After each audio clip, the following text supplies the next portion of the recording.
دیتا صوم یوم عاشورہ وی دا لسم محرم روجب یهودیانو مخکننی ولا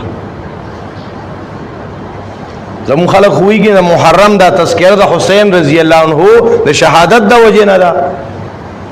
ندا محرم دا مخکن پا محترم و میاشتو کی دی میاشتو دا حرمت کی دی محرم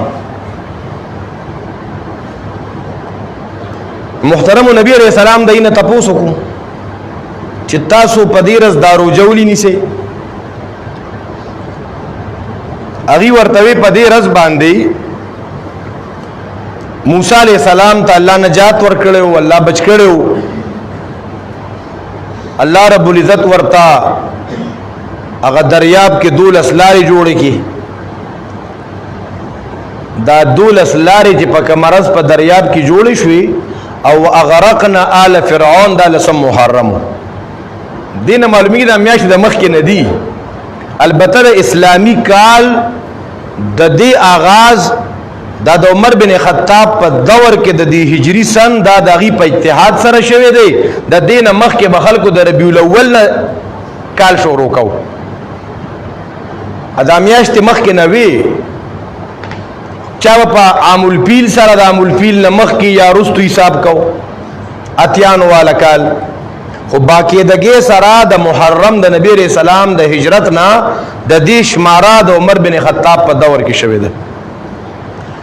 نبی علیہ الصلوۃ والسلام فرمایل چې خط تاسو په دې رز باندې روجز کنيسه چې فرعون غرق شوی دی او موسی علیہ السلام ته الله نجات نصیب کړی دی نو موږ هو تاسو نه موسی علیہ السلام ته زیات نږدې یو نو موږ بم دا روجه نیسو بیا چون کې د يهوديانو یو روجه نیولا او نبی علیہ السلام وی د دې يهوديانو به مخالفت کوي په روجه کې مخالفت ته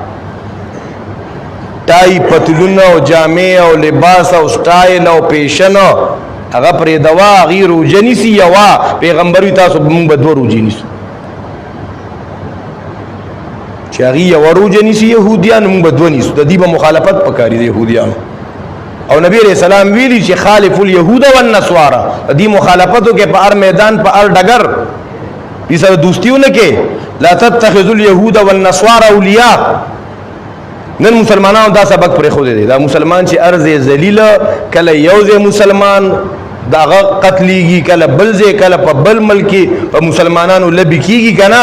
نن چې سونه زمون اسلامیک سټیټس دی اغي دا سبق ایر کړی دی زکه هو د عربو بادشاہ دی هغه مکه يهوديانو ته سر راکته کوي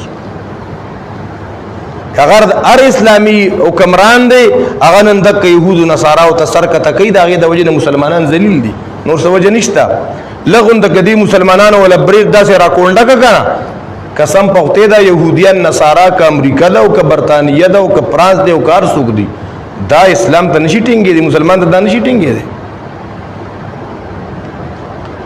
نو موږ د پاره اوس حکم دی په محرم کې موږ د پاره رجوع کې ترشیه چول او د مړو شپې کول او شربتونه ویشل دا سیز نه دي موږ د پاره روانه دي موږ د پاره په دې میاش کې دوه روجي نیول دي دا په کور کې زنانو ته موای ډیر نارینا دته پامنی ګرمي له چې تباہ او برباد نشوي کنه او کنه بلا مړي جګیږي دي دا محرم روزي نیولي زنانو ته موای سو بزنانو ته وای چې دا دوه روزي نیول سنت طریقه ده تاسو سو کوی به اوریدلی کورونو کې دوه روزي نه هم لسم یا لسم یا ولسم نه شورو یا شورو زیارت تاریخونه ځان سره یاد وساته دا روزي نیول په حدیثو کې راغلي دي نه علاوه بیا دې کې بل یو هم خبره واقع کربلا دا هغه کې ځان تلوي تفصیل دی